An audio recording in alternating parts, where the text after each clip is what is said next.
Ia tertawa keras malam itu, bukan karena bahagia, melainkan karena merasa telah menang segalanya. Istri sah yang menemaninya dari nol, kini berdiri di depan pintu, diusir tanpa belas kasihan. Di belakangnya, sekretaris muda yang sedang mengandung buah pengkhianatan itu tersenyum puas.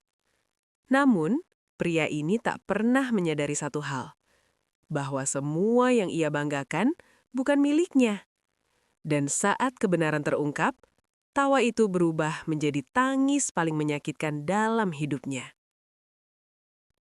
Halo sahabat, selamat datang kembali di channel Cerita Fafa. Channel yang menghadirkan kisah rumah tangga penuh pengkhianatan, luka batin, dan karma yang datang tanpa peringatan. Di sini kita belajar dari cerita hidup orang lain tentang kesetiaan yang diuji, cinta yang dikhianati, dan kesombongan yang berakhir penyesalan. Sebelum kita masuk lebih dalam, yuk kita ramaikan dulu kolom komentarnya, serta jangan lupa untuk klik tombol like, subscribe, dan aktifkan loncengnya agar sahabat Fafa tidak ketinggalan cerita-cerita seru lainnya. Dukungan dari sahabat sangat membantu channel ini untuk terus berkembang dan menyajikan cerita-cerita menarik lainnya. Dan seperti biasa, Fafa mau absen nih. Coba tulis nama sahabat, asal kota, dan ketik kata hadir di kolom komentar bawah. Fafa pengen tahu sahabat setia Fafa dari kota mana saja. Sudah siap sahabat? Yuk kita langsung masuk ke ceritanya. Raka dikenal sebagai pria yang berhasil di mata banyak orang. Setiap kali namanya disebut, orang langsung mengaitkannya dengan kesuksesan, jabatan, dan kehidupan mapan. Ia selalu tampil rapi, berbicara dengan penuh keyakinan, dan membawa aura seseorang yang seolah tak pernah gagal dalam hidupnya. Namun tak banyak yang tahu bahwa di balik citra sempurna itu, ada perjalanan panjang yang dibangun dengan pengorbanan seorang wanita yang kini mulai ia lupakan. Di masa muda, Raka bukan siapa-siapa. Ia hanyalah pria dengan mimpi besar, tapi kemampuan terbatas. Berkali-kali ia berpindah pekerjaan. Berkali-kali pula ia pulang dengan wajah lelah dan hati kecewa. Saat itulah Nina hadir. Nina bukan perempuan yang gemar bermimpi tinggi. Ia sederhana, realistis, dan penuh kesabaran. Namun satu hal yang membuatnya berbeda, ia percaya pada Raka. Bahkan ketika Raka sendiri hampir menyerah pada hidupnya. Ketika Raka gagal dalam wawancara kerja, Nina yang menenangkan. Ketika Raka kehilangan modal usaha, Nina yang mencari jalan. Saat orang lain menertawakan ambisinya, Nina justru berdiri paling depan, membela dengan penuh keyakinan. Mereka menikah dalam keadaan sangat sederhana, tanpa pesta mewah, tanpa gedung megah, hanya janji setia dan keyakinan bahwa hidup akan diperjuangkan bersama. Pada tahun-tahun awal pernikahan, hidup mereka penuh keterbatasan. Makan sederhana, rumah kontrakan sempit, tagihan datang lebih cepat daripada penghasilan. Namun Nina tak pernah mengeluh. Ia bekerja dari pagi hingga malam, mengatur keuangan dengan sangat hati-hati. Bahkan rela menahan keinginannya sendiri demi mendukung mimpi suaminya. Suatu hari, Raka ingin memulai usaha kecil-kecilan. Ia penuh semangat, tapi tak punya modal. Tanpa ragu, Nina menjual perhiasan warisan dari ibunya, satu-satunya barang berharga yang ia miliki. Raka berjanji saat itu, "Kalau aku berhasil nanti, kamu tak akan kekurangan apapun." Dan memang, perlahan usaha itu mulai berkembang. Raka mulai dikenal, mulai dihormati. Uang mulai mengalir, lingkaran pertemanannya pun berubah. Sayangnya, bersamaan dengan naiknya status sosial, hati Raka mulai berubah arah. Ia mulai pulang dengan tubuh utuh, tapi jiwa yang jauh. Percakapan dengan Nina semakin singkat, tawa di rumah semakin jarang. Nina merasakannya, namun ia memilih diam. Ia berpikir mungkin suaminya lelah, mungkin terlalu banyak tekanan. Mungkin ini hanya fase sementara. Namun tanpa disadari, Raka mulai melihat Nina sebagai bagian dari masa lalunya. Ia mulai membandingkan, membandingkan Nina dengan wanita-wanita di sekitarnya, membandingkan kesederhanaan dengan kemewahan, membandingkan ketulusan dengan pujian palsu. Nina yang dulu dianggap segalanya, kini terasa biasa, bahkan mulai dianggap membebani. Raka lupa satu hal penting, bahwa semua yang ia nikmati hari ini lahir dari kesabaran dan pengorbanan Nina. Kesuksesan membuatnya berdiri lebih tinggi, namun justru menjauhkannya dari orang yang membantunya bangkit. Dan di titik inilah, tanpa ia sadari, benih kehancuran mulai tumbuh perlahan dalam hidupnya. Kesuksesan membawa Raka ke dunia yang benar-benar baru. Kantor yang dulu sederhana, kini berubah menjadi gedung tinggi, dengan ruangan ber-AC dan meja kerja mewah. Orang-orang memanggilnya Pak Raka, dengan nada penuh hormat. Setiap keputusan yang ia ambil seolah tak pernah salah. Di tengah perubahan itulah, Lia hadir. Lia adalah sekretaris baru yang direkrut oleh manajemen pusat. Masih muda, rapi, berpenampilan menarik, dan selalu berbicara dengan nada lembut. Berbeda dengan staf lain yang sekedar bekerja, Lia tampak sangat memperhatikan Raka, bukan hanya sebagai atasan, tapi sebagai sosok yang ia kagumi. Awalnya, Raka tidak memikirkan apa-apa. Ia menganggap perhatian itu wajar. Bagaimanapun, ia adalah pimpinan yang disegani. Namun, hari demi hari, Lia semakin pandai membaca celah. Ia tahu kapan Raka sedang lelah. Ia tahu kapan Raka sedang kesal. Dan yang paling berbahaya, ia tahu bagaimana membuat Raka merasa dihargai sebagai pria, bukan sekedar sebagai bos.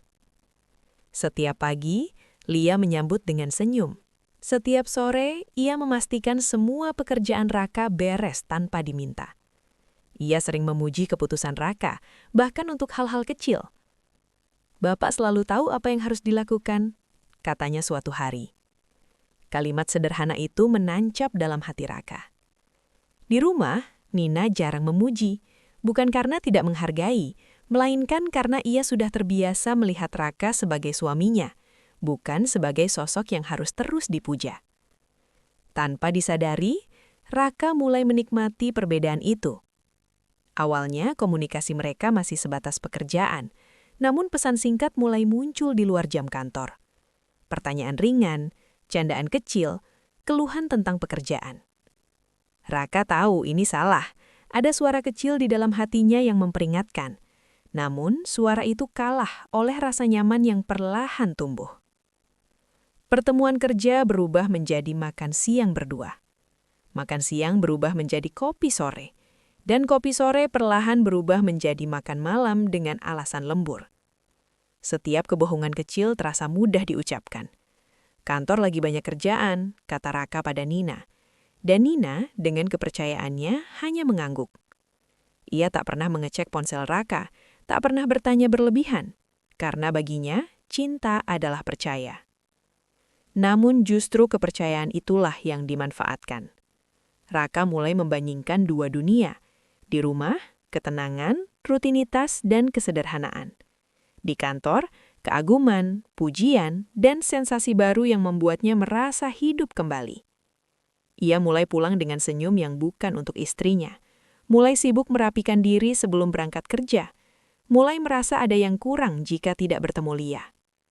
Puncaknya terjadi saat sebuah perjalanan dinas keluar kota. Hotel, malam, dan jarak dari rumah menjadi pembenaran paling mudah. Raka meyakinkan dirinya bahwa ini hanya pelarian sesaat, bahwa ia masih mencintai Nina. Namun kenyataannya, sekali seseorang melangkah melewati batas, jalan kembali tak pernah semudah yang dibayangkan. Beberapa minggu kemudian, Lia datang dengan wajah pucat. Tangannya gemetar saat berdiri di depan meja Raka. "Aku hamil," ucapnya pelan, hampir tak terdengar. Raka membeku. Seluruh dunia seakan berhenti berputar. Namun yang mengejutkan bukan rasa penyesalan yang pertama muncul di hatinya, melainkan ketakutan akan kehilangan kenyamanan dan gengsi. Pikirannya langsung melayang pada Nina, pada rumah, pada citra dirinya. Di titik itulah, pengkhianatan yang awalnya tersembunyi berubah menjadi bom waktu yang siap menghancurkan segalanya. Dan Raka, tanpa sadar, mulai menyusun keputusan paling kejam dalam hidupnya. Malam itu hujan turun perlahan. Bukan hujan deras, melainkan rintik kecil yang terasa dingin dan menusuk. Seolah alam ikut merasakan sesuatu yang buruk akan terjadi di rumah itu. Raka pulang lebih awal dari biasanya. Wajahnya tegang, rahangnya mengeras. Ia sudah memantapkan keputusan. Keputusan yang telah berhari-hari berputar di kepalanya, namun baru malam itu berani ia ucapkan. Nina sedang di dapur, menyiapkan makan malam. Aroma masakan sederhana memenuhi rumah. Menu favorit Raka sejak dulu. Namun malam itu, Raka bahkan tak melirik ke arah meja makan. "Nina, kita perlu bicara." Nada suara Raka datar. Tak ada kehangatan, tak ada panggilan sayang. Nina menoleh dengan senyum kecil. Namun senyum itu perlahan memudar saat melihat wajah suaminya. Mereka duduk berhadapan. Hening beberapa detik terasa begitu panjang. "Aku sudah tidak mencintaimu lagi," kata Raka akhirnya. Kalimat itu jatuh begitu saja, tanpa peringatan, tanpa penjelasan. Nina terdiam. Dadanya terasa sesak, namun ia masih berusaha tenang. "Maksudmu apa?" tanyanya pelan. Raka menarik nafas panjang lalu berkata dengan nada dingin. "Aku mencintai wanita lain, dan aku ingin hidup dengannya." Dunia Nina seakan runtuh dalam sekejap. Tangannya gemetar, pikirannya kosong. Namun anehnya, air mata belum juga jatuh. "Sejak kapan?" tanyanya lirih. Raka tidak menjawab. Ia hanya berkata, "Ini yang terbaik untuk kita." Kata "kita" terdengar begitu ironis. Tanpa banyak diskusi, Raka berdiri dan menunjuk ke arah kamar. "Kamu bisa kemas barang-barangmu malam ini." Kalimat itu seperti pisau. Rumah yang ia bangun dengan cinta, kini bukan lagi tempatnya berpijak. Nina berdiri dengan langkah gontai. Ia masuk ke kamar, membuka lemari dan mulai mengemas pakaian dengan tangan bergetar. Setiap sudut kamar menyimpan kenangan, tawa kecil, doa bersama, tangis saat susah. Namun semua itu kini tak berarti apa-apa bagi Raka. Saat Nina keluar membawa koper kecil, Raka hanya berdiri dengan tangan disilangkan. Tak ada rasa bersalah di wajahnya. Bahkan, ada senyum tipis di sudut bibirnya. Ia merasa bebas, merasa telah menyingkirkan beban hidupnya. Di luar rumah, hujan masih turun. Nina melangkah keluar tanpa payung. Air hujan bercampur dengan air mata yang akhirnya jatuh tanpa bisa ditahan. Namun di balik pintu itu tertutup, Raka tertawa. Ia segera menghubungi Lia, memberi kabar bahwa semuanya telah beres, bahwa mereka bisa hidup bersama tanpa hambatan. Beberapa minggu kemudian, Raka menikahi Lia secara sederhana namun penuh euforia. Ia merasa telah memilih kebahagiaan sejati. Hari-harinya dipenuhi tawa, pujian dan rasa bangga. Ia memamerkan hidup barunya tanpa rasa bersalah. Ia yakin keputusan itu benar. Ia lupa satu hal penting, bahwa tawa yang lahir dari penderitaan orang lain tak pernah bertahan lama. Dan tanpa ia sadari, hari kehancurannya mulai menghitung mundur. Awalnya, Raka merasa hidupnya benar-benar sempurna. Ia bangun setiap pagi dengan keyakinan bahwa semua keputusan yang ia ambil adalah benar. Rumah terasa lebih sepi, namun baginya itu harga yang pantas demi kebahagiaan baru. Lia selalu menyambutnya dengan senyum manis, dengan perhatian yang membuat egonya terus terisi. Raka mentertawakan masa lalunya, mentertawakan Nina yang ia anggap terlalu sederhana, terlalu pendiam, terlalu membosankan. Ia merasa telah naik kelas, meninggalkan hidup lama menuju kehidupan yang lebih layak. Namun kebahagiaan itu perlahan mulai retak. Di kantor, suasana mulai berubah. Rekan-rekan kerja yang dulu ramah kini menjaga jarak. Beberapa keputusan Raka mulai dipertanyakan. Rapat-rapat penting tak lagi selalu melibatkannya. Raka menganggap itu hanya kecemburuan. Ia masih yakin posisinya aman. Hingga suatu pagi, ia menerima panggilan resmi dari jajaran direksi dan keluarga besar pemilik perusahaan. Nada pesan itu singkat, dingin, dan tanpa senyum. Harap hadir pukul 10. Ini penting. Raka datang dengan setelan terbaiknya. Dasi rapi. Langkah penuh percaya diri. Namun begitu pintu ruang rapat tertutup, ia merasakan sesuatu yang tidak beres. Tak ada sapaan hangat. Tak ada basa-basi. Salah satu pria paruh baya membuka map tebal dan berkata pelan namun tegas. Pak Raka, kami perlu meluruskan beberapa hal tentang posisi dan kepemilikan aset. Raka mensenyum kecil. Ia mengira ini hanya soal administrasi. Namun senyum itu membeku saat kalimat berikutnya terucap. Sejak awal berdirinya perusahaan ini, sebagian besar saham tercatat atas nama Nina. Dunia Raka seakan berhenti berputar. Apa maksud Anda? Suaranya bergetar. Pria itu menjelaskan panjang lebar tentang perjanjian pranikah, tentang dokumen kepemilikan, tentang dana awal yang berasal dari aset pribadi Nina. Raka terduduk lemas. Selama ini, ia bukan pemilik, bukan pendiri sejati. Ia hanyalah menantu, hanya numpang nama dan jabatan. Seluruh rumah, kendaraan, bahkan rekening besar yang ia banggakan, secara hukum bukan miliknya. Dan karena perceraian yang ia ajukan sendiri, haknya atas semua itu nyaris nol. Raka keluar dari ruang rapat dengan langkah gontai. Dasi yang tadi ia banggakan kini terasa mencekik lehernya. Namun badai belum selesai. Hari demi hari hidupnya mulai runtuh. Akun bank dibekukan sementara. Fasilitas kantor ditarik. Jabatan yang selama ini ia pegang dicabut secara resmi. Dan di saat ia paling membutuhkan dukungan, Lia mulai berubah. Pesannya semakin jarang. Sikapnya semakin dingin. Hingga suatu malam, Lia menghilang. Tak ada pesan, tak ada kabar. Beberapa hari kemudian, kebenaran terakhir menghantamnya lebih keras dari apapun. Melalui orang lain, Raka mengetahui bahwa kehamilan Lia bukan hasil hubungan mereka. Ia hanyalah salah satu dari beberapa pria yang dijadikan sandaran.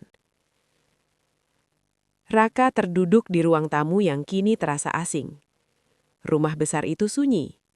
Tak ada tawa, tak ada kehangatan. Untuk pertama kalinya, ia merasa benar-benar sendirian. Semua yang dulu ia banggakan lenyap. Status, harta, cinta palsu. Yang tersisa hanyalah penyesalan. Dan satu nama yang terus teringang di kepalanya. Nina. Malam itu, Raka duduk sendirian di ruang tamu yang luas, namun terasa kosong. Lampu menyala terang, tetapi tak mampu mengusir dingin yang merayap di dadanya. Rumah ini dulu terasa megah, membanggakan. Kini, hanya menyisakan gema langkah dan kesunyian yang menyakitkan. Untuk pertama kalinya dalam hidupnya, Raka benar-benar tidak tahu harus berbuat apa. Ia menatap tangannya sendiri. Tangan yang dulu ia banggakan sebagai tangan seorang pria sukses. Kini gemetar. Kosong, tak menggenggam apapun. Pikirannya terus kembali ke masa lalu. Ke hari-hari saat Nina masih ada di rumah itu.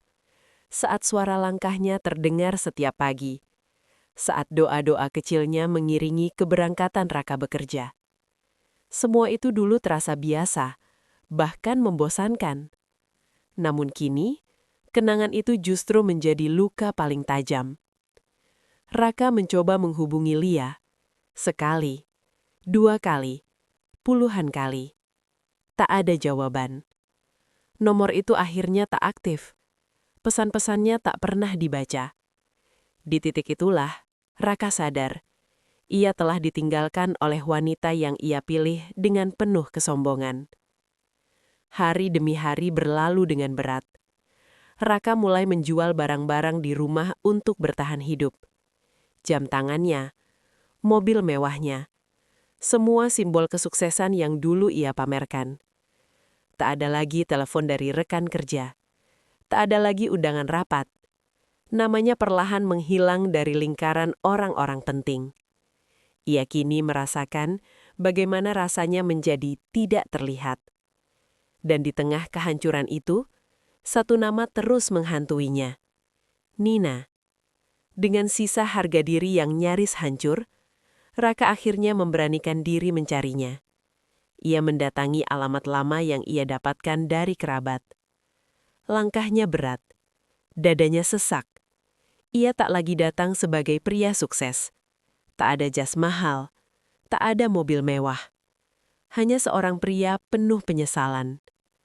Saat pintu terbuka, Raka hampir tak mengenali wanita di depannya. Nina berdiri tegak.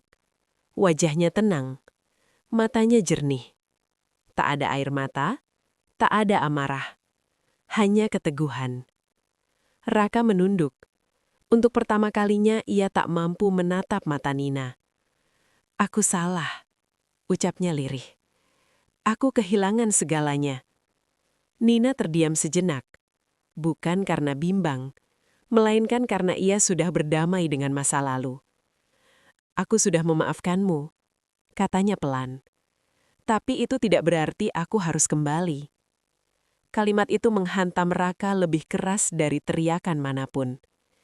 Nina menjelaskan bahwa ia telah membangun hidupnya kembali, dengan tenang, dengan perlahan, tanpa dendam. Ia tidak ingin membalas, ia hanya ingin hidup damai. Raka jatuh berlutut. Air matanya akhirnya tumpah tanpa bisa ditahan. Air mata seorang pria yang baru menyadari arti kehilangan saat semuanya sudah terlambat. Namun Nina tetap berdiri, kuat, tegas. "Aku mencintaimu dulu," katanya. "Tapi aku mencintai diriku sendiri sekarang." Pintu pun tertutup perlahan. Raka tertinggal sendirian, dengan tangis, dengan penyesalan, dengan pelajaran hidup yang datang terlambat. Dan di saat itulah, ia sadar bahwa karma bukan selalu tentang hukuman keras, melainkan tentang kehilangan hal paling berharga yang dulu kita remehkan. Kisah ini mengajarkan kita bahwa kesetiaan adalah fondasi cinta sejati. Kesombongan membutakan, dan pengkhianatan selalu menuntut harga. Jangan pernah meremehkan orang yang menemani kita dari nol, karena saat mereka pergi, seringkali semua ikut runtuh. Terima kasih sudah mendengarkan cerita ini hingga akhir. Jangan lupa subscribe, like, dan share, agar channel ini terus berkembang. Sampai jumpa di cerita Fafa berikutnya, dengan kisah yang lebih mengguncangkan hati.